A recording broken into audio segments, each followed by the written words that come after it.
Hey guys, my name is Loony and you are about to watch episode 25 of the Loony Hardcore Adventure. In this episode, we are going to look a little bit into building, how I do it, what I think about, and what the tips and tricks are that I can give you to make it work for you in your world. One of the main things that I can tell you is to just try. And in this process with the Watergate being built, you can see how I go about it. These designs go through a few iterations. First, I build the basic frame, then I figure out if the texture and the depth is to my liking, and then I figure out how to make the lines. And if you guys have been watching any of my live streams, you will have probably heard me talk about lines. Now, this is by no means an original idea, but the general principle behind it is that you want to create lines that look like they are flowing together. So for example, with the roof here, I started out going a little too flat, and that means that you have a line which looks like it is bent in the middle. It goes around an awkward corner. That is the thing that you're trying to prevent. If all the lines flow naturally into the next one, the whole thing is gonna look more natural. So try to look for those points where the lines look odd, the lines look awkward. If you try to fix those, I can guarantee you that it will do a lot for your build. One other tip I can give you right now is do not worry about making mistakes. I make a ton of mistakes every single building project, and those are actually the moments that you get to step back a little bit, look at what you're doing and change it up. Try to find the mistakes and fix them, and that is how builds get better over time.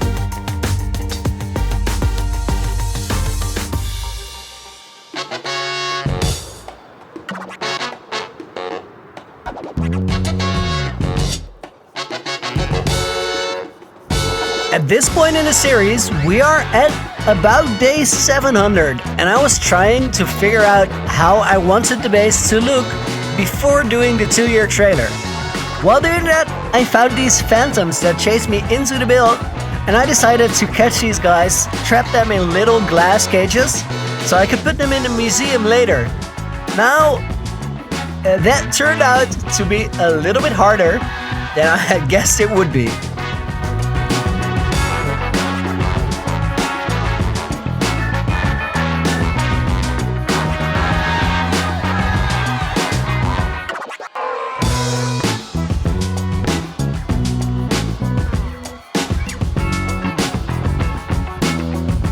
This guy almost managed to escape on me twice, but I shut the door on him and would later get a name tag to call him Dr. Doofensmeert. I gotta thank my stream chat for his suggestion, that's a really nice one. His companion, Barry the Platypus, didn't really want to go in because there were cats sitting around still trying to scare him off when he was coming down to fly into the cage I made. After getting rid of the cats, I could get to work and get Barry trapped as well.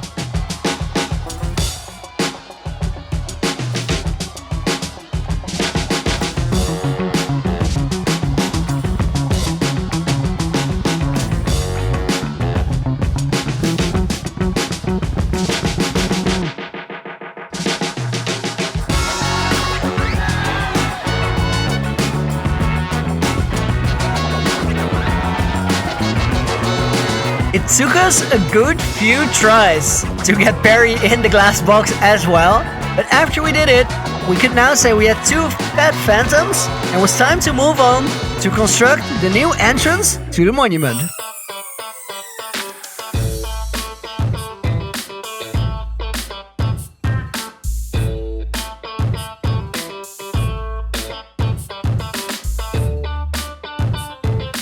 When you are figuring out the lines in your design, try experimenting a lot with stairs and half slabs. Having the freedom to not only use full blocks makes it a lot easier to get those lines just right.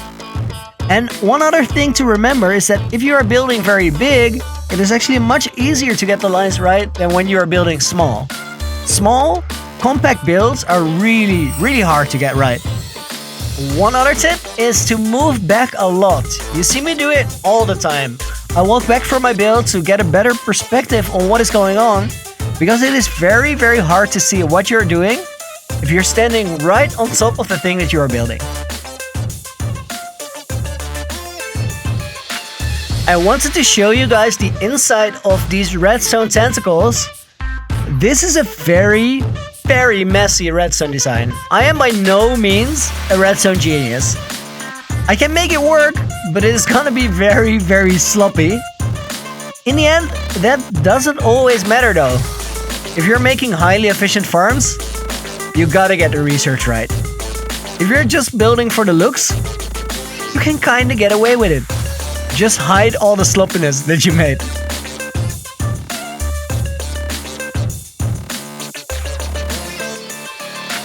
As I mentioned before, stairs are actually a great building block. The fascinating thing about stairs is that you can place them in so many different ways.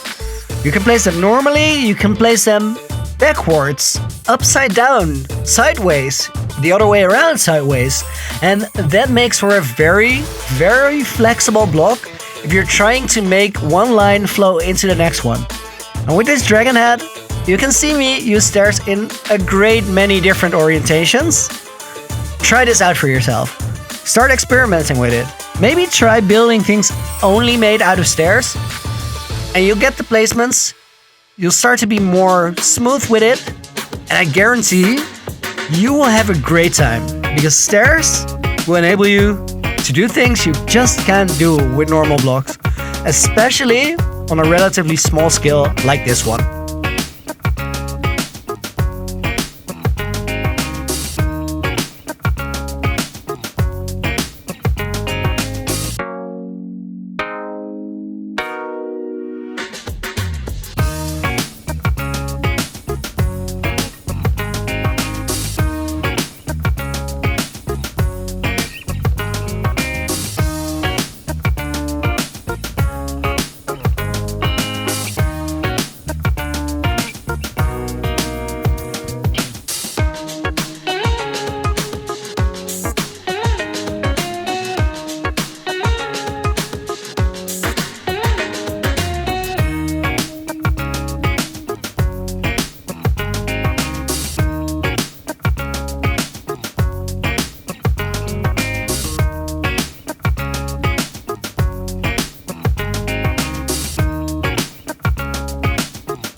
When you're close to finishing a build, like I am here with this dragon head, try to take a moment and look at the direct surroundings. Because in this case, the dragon head was looking quite nice, but the roof of the monument, kinda boring. And I think these flames helped out a great deal. By this point in the world, I'm also designing in both the normal internal shaders that Optifine has, as well as the SUSE renewed shaders. So you will see me switch back and forth every now and then to figure out if it looks alright in both different kinds of shaders.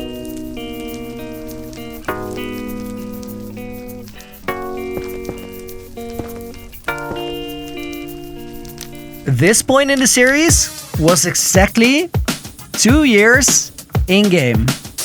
And with the 2 years out of the way, the base looked like I wanted it to. So it was time to move on to more dangerous places. Because the next project up on my list is a fortress farm.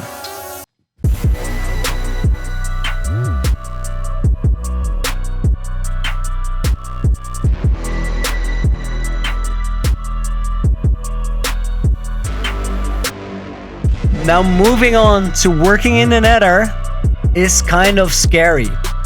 Because if things go wrong in the Nether, they have the potential to go very, very wrong. And I can't have that.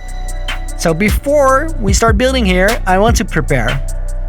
I made sure that I have potions of fire resistance on me at all times. And I removed both of the blade spawners from the fortress. Now, this fortress is on a specific location. It's almost 1600 blocks out in the Nether. but it has a lot of lava around it.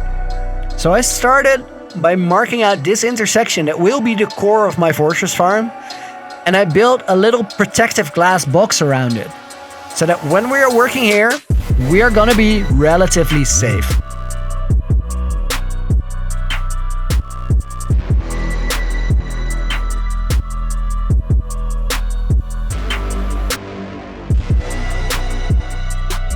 With both of the blaze spawners out of the way and the protective box in place, we are ready to continue working on the fortress farm next episode. Now, I really want to hear what you thought of the building edits this episode and what you would like to see or hear about building. Let me know down in the comments and I will try to do my best to make exactly what you guys want to see. If you did enjoy the episode, please consider leaving a like and subscribing to the channel. It means a great deal to me. For today, thank you very much for watching and I look forward to seeing you next episode.